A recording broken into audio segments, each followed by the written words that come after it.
Hello, everyone. Uh, Welcome, everybody, to my channel, Interpreting Tradition. Time for another chat.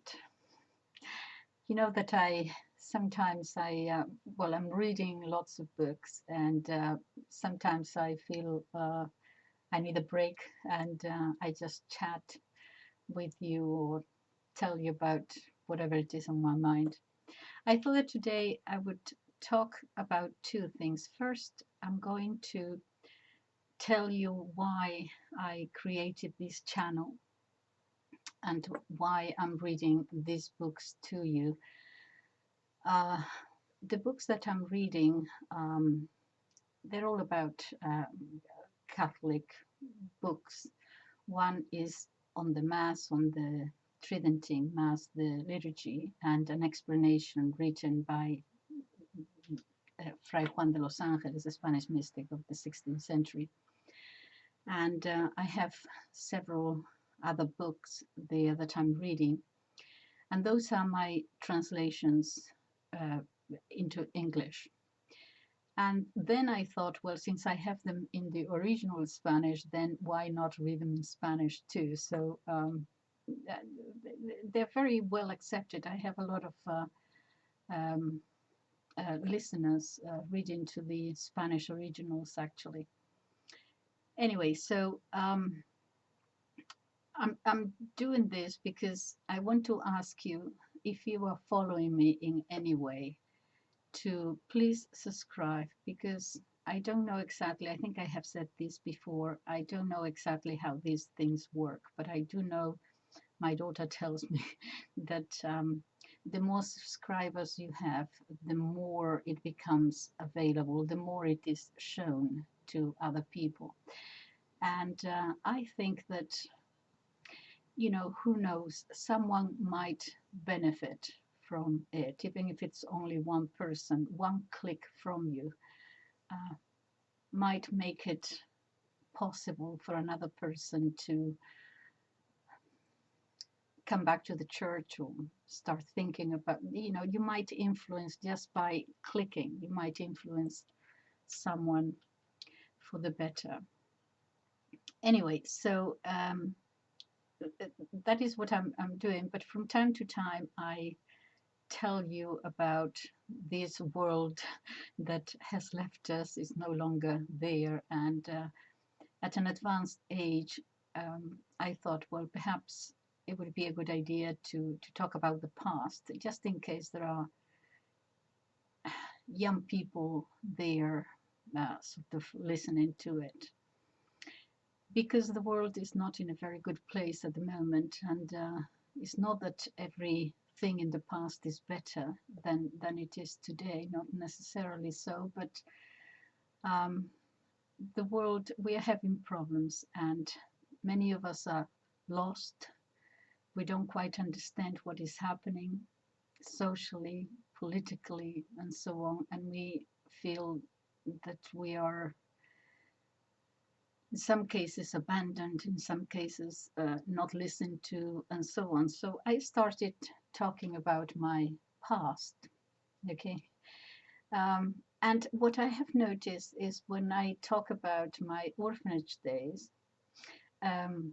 there seems to be quite a lot of interest. I understand that because it's different and so on. So, you know, there is a lot of curiosity about what do you do, how do you feel, and so on and so forth. So I thought that today I would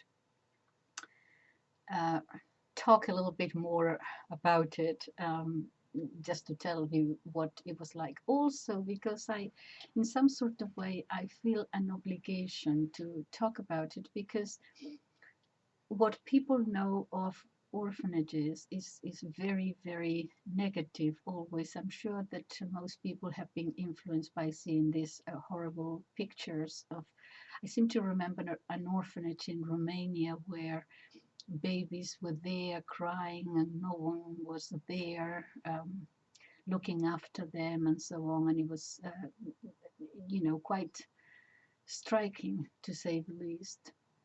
And So the impression that most people have of an orphanage is, of course, very negative, and I can understand why. But I feel an obligation to give you another picture because this is the truth. That is not the orphanage I experienced. And I'm actually very grateful to the sisters who brought me up. I was there from the age of 4 until I was 17. So all my formative years were there with the nuns. Excuse me. And I can honestly tell you that I had a very good childhood, actually. Um, and I will explain why. First of all, let me just sort of start with the how the day was divided up. So a nun came to wake us up in the morning. I don't know what time it is because we didn't have any watches or anything, but I imagine it was something like 7:30 in the morning. And she would wake us up. We would get up, make our beds, then go and wash, and then go straight to Mass, and then breakfast. Mass was before breakfast because in those days you had to um, you you had to have a 3 hour time distance between eating food. In other words, you had to fast and receiving communion.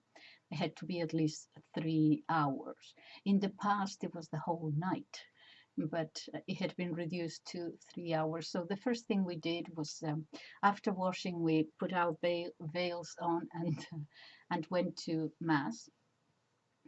And then we had breakfast, which was always a cup of coffee, milk. Actually, perhaps it was more like a glass of milk with a little bit of coffee because it was very, very milky, and a piece of bread. And then we would have a certain free time, half an hour or so, and then we would go to our lessons. And then at 12 o'clock, it was the Angelus, and there was a bell, and we prayed the Angelus, and the nuns then would go to have their lunch. And we had another sort of half hour or 45 minutes just doing nothing, just free time. Then we would go to lunch, and after lunch we had a long, long time for playing and recreation time. We went back to lessons, I think 4 o'clock, so we probably had about 2 or 3 hours there of just recreation time, free to do whatever you wanted. Then we would have more lessons, and then dinner, and after dinner we would again have a long recreation time, probably an hour or so, or even an hour and a half until we all went to bed. That was the breakdown of what we did during the day. I have to tell you that the place was huge, absolutely huge. We had 2 or 3 dining rooms, we had 2 or 3 dormitories, but then there were recreation rooms, 2 or 3 recreation rooms inside, indoors, but then outside, the place was huge. Outside, we had in the open air, like fields, we could just run around. I don't know, I think it was a place that was granted or given to the local council for children in need, something like that. The place was huge. Um, and not only that, during the summer, we actually went to another mansion with open fields and orchards and apple trees and lemon trees and fruit all over the place by the beach. So we actually had a summer resort, as it were, and it had also been given to the nuns to look after children in need by some noble person in the past, and so on. So for 1 month in the summer, we went to this beautiful place, still there, not as an orphanage anymore, but now it belongs to the council, I think, and they have conferences there, something like that. But it was just absolutely magnificent. It was we had 1 month there, and then the other month was for the boys who were in a different orphanage. They were run, the boys orphanage was run by the Salesian Brothers of St. John Bosco. So we had to share the summer resort. But what I want to tell you is that the place was absolutely huge. We were not packed in anything. I could run all day, you know. Anyway, so I thought that I would tell you a few things about it. And I thought, how do what do I, because, you know, it's only really half an hour that I can have these videos. So how do I present it? So I thought that I would talk today about one particular nun, Sister Candida. Sister Candida was very, very old, ancient. In my mind's eye at the moment, I see her, she was probably in her late 60s or early 70s. I'm probably older now than she was then, but to us, she was absolutely ancient. She didn't teach. Her role was more of sort of a helping, supervisory role. She would supervise recreation time, for example. She would sit there and pray the rosary or knit or something like that. And we used to laugh at her a lot because she was such an innocent soul that I tell you, one day, one night, when we went to bed, okay, we would undress, get into bed, and so on. And after a little while, she would turn the lights off. That was her role, to take us all to bed. But she would stay there for, I don't know, perhaps 3 or 4 more minutes after the lights were off, just to make sure that everything was calm and so on. And then she would go. Well, one day, a friend of mine, one of the girls, I don't think my bed was next to hers, but pretty close. She decided that she would scare her. She would scare her to death. She said, "I'm going to give her a heart attack," and she climbed up the bed all the way up, and the windows were very, very high up, and she was under a window, and she climbed up to the headboard practically. I don't know how she didn't fall. And because of the moon, the light of the moon coming through, we could see that Sister was still there. She hadn't left. And she said, "I'm going to give her a heart attack." She was really naughty. So she went up to the window and said, "Psst, psst, Jose, are you there?" and she pretended that there was a man outside, and she said, and she was saying things like, "Oh, thank you for coming today to talk to me, as you do every night. However, today I won't be able to stay long because Sister Candida is here and she might hear me." And all of us, and we were all laughing because she was really funny. And all of a sudden, Sister Candida turned all the lights on, and she came to her, and she couldn't even speak. She was so nervous. And when she saw her, which is what she wanted, when she saw her, she climbed down, and she got on her knees and say, "Oh, Sister Candida, forgive me. I am a sinner, sinner, sinner. Forgive me." And Sister Candida couldn't even speak.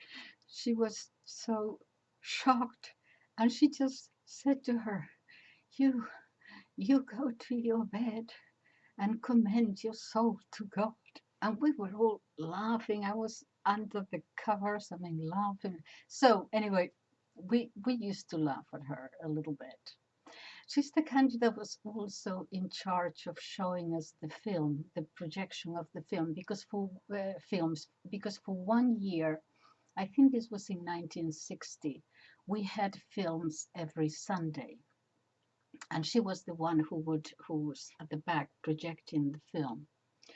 And after 1960, 1961, we had a television set given to us by someone, and we could watch television on Sunday afternoons. I remember it was Bonanza that we saw. We loved it.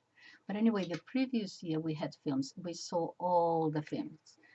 The Song of Bernadette, Zorro. You remember Zorro? Zorro from the old film in black and white from the 30s or 40s. You know, Zorro had a sort of a mask and he had a cape. And there was always this beautiful Mexican lady all dressed in white by the window like this and so on. And Zorro would come, I don't know, through the window or something, and then they would kiss. Oh, you should have seen Sister Candida. Oh my goodness, she got so nervous. Oh, and she would go back to the projection room and she would cut it. And I'm sure she thought that she was, perverting the young, and she would cut it immediately.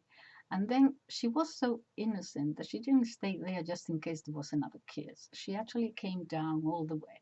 Okay, so and then a little bit later there would be another kiss. Oh, and she would run, and she was she was so nervous. So we actually, but she always got there too late. So we had already seen the kiss, and so we ended up seeing all the kisses, and then everything else was all over the place. I mean, Zorro was in the middle of the sea, then at the top of a mountain, then somewhere, and we were all over what is happening.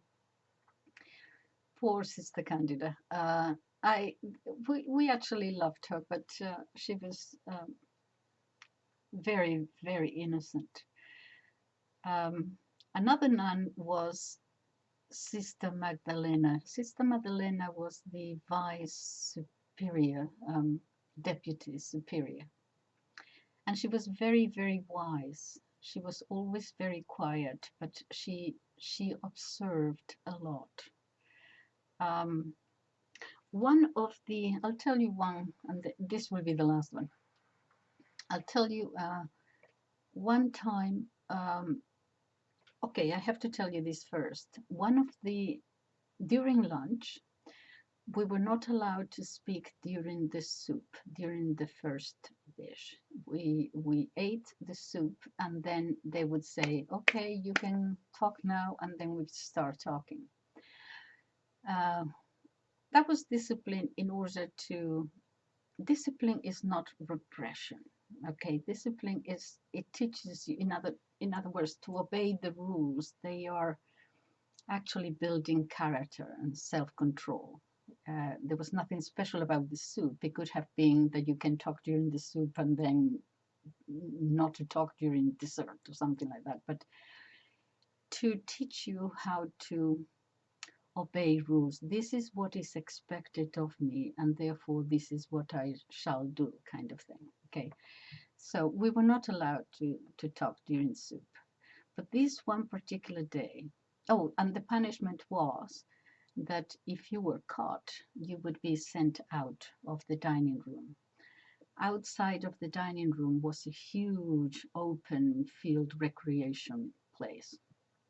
And the punishment was that you would leave the dining room and then go walk around, round and round and round you went all the way until we all left the dining room, and then you would come back and have your food by yourself. Probably cold, I don't remember. So that was the punishment. The meaning was, since you are not following the rules, you do not deserve to eat with everyone else. So once everybody else has left, then you come by yourself. That was the punishment. One time, Sister Madeleine was there, and I had something to say to the girls who were next to me. And it was, I don't remember what it was, but it was at that time extremely important to me. So I started talking during soup. And I saw Sister Madalena coming over to me, and I thought, oh no,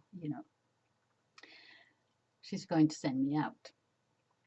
So when she came to my table, I said, oh, please, sister, please, please let me say just this one thing. Please, please, I need to say it right now. It will only take a minute.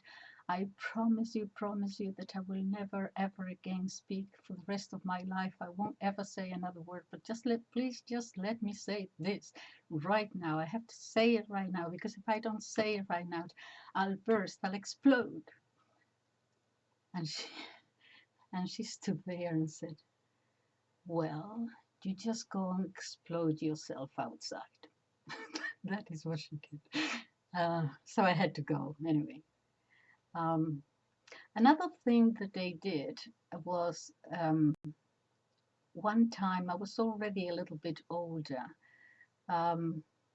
We decided to decorate a study room with pictures of film stars and